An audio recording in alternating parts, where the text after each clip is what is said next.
Hello class, this is the response for the video discussion number 4, and I chose the question on what are the 4 elements of the social bond, how does each one help to control a youth from engaging in delinquency, and describe how one or more of these social bonds prevented or failed to prevent someone you know from engaging in crime or delinquency. Before I go into answering the questions, I'd like to go over what a social bond is in terms of a criminal justice class. And from my understanding, a social bond is the type of connection that someone has to another person and how that would prevent them from doing something that the person wouldn't approve of. So having a strong social bond. According to the textbook Voelz Theoretical Criminology, the 4 elements of a social bond are attachment, commitment, involvement, and belief. According to the textbook, the definition of these elements can explain why people decide not to engage in crime or are less likely to do so if they have a positive connection to the definitions of what the textbook says. The first term that I like to go over is attachment, and this is basically an emotional bond that you have with a person. And although it doesn't necessarily have to be, for example, your parent, teacher, peers, or mentors, is one of the most common ones that I can think of. And if you happen to have a strong connection or a strong attachment to this person, then according to the textbook, you're less likely to commit a crime because you don't want to disappoint these people.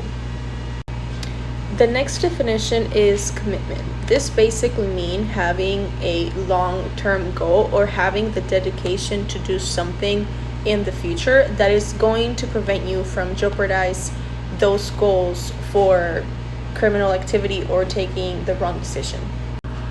The third definition is involvement, and this basically means someone who is going to stay busy or they're going to involved in activities that are positive, which are going to take most of their time, and it's going to prevent them from involving themselves in criminal activities. This, for the youth, I can imagine is being in a sports, going to a dance class after school, doing swimming lessons, being involved in some extracurricular and stuff like that. The last and fourth definition that I like to go over, and in my opinion the most important, is belief. And I think this is the most important because if a person is brought up or they grow into thinking that social rules or just laws in general are meant to be followed and that they are valid for a reason and that they are there for a reason, they're going to be less likely to commit a crime. Whereas someone who grows around an environment where people are constantly not following the law or they're not taking it serious, and that's going to be in their heads, and they're probably going to be less likely to follow the rules that society is meant to. For the third and last part of this discussion forum, I'm going to go over how the social bonds that I mentioned prevented or failed to prevent someone I know from engaging in criminal activity or delinquency. And the first person that comes to mind is my brother.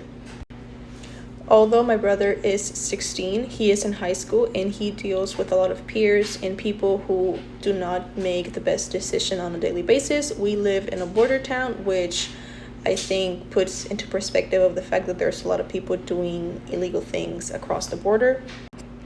When it comes to attachment, I like to think that the strong bond that me and my brother have, as me being his primary caregiver and everything I've done to provide for him and be a good sister for him, has prevented him from making wrong decisions and fear that he is going to disappoint me and let me down.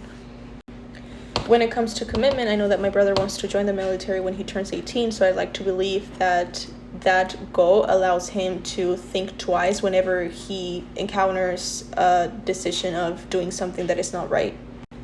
For involvement, it's been a year and a half that my brother has been consistently going to the gym and attending MMA classes for anger issues, and I want to say this keeps his mind busy and allows him to not think about not doing the right thing. For belief, I've always been transparent with my brother when it comes to family or friends who have made the wrong decisions when it comes to criminal activity and the consequences that they faced. And I want to think that because of this, he fears or that he knows that if he does something wrong, there's going to be strong consequences to his action and is going to prevent him from doing anything that he plans on doing with life. So yeah, this is what I have for the discussion video forum 4 for this module.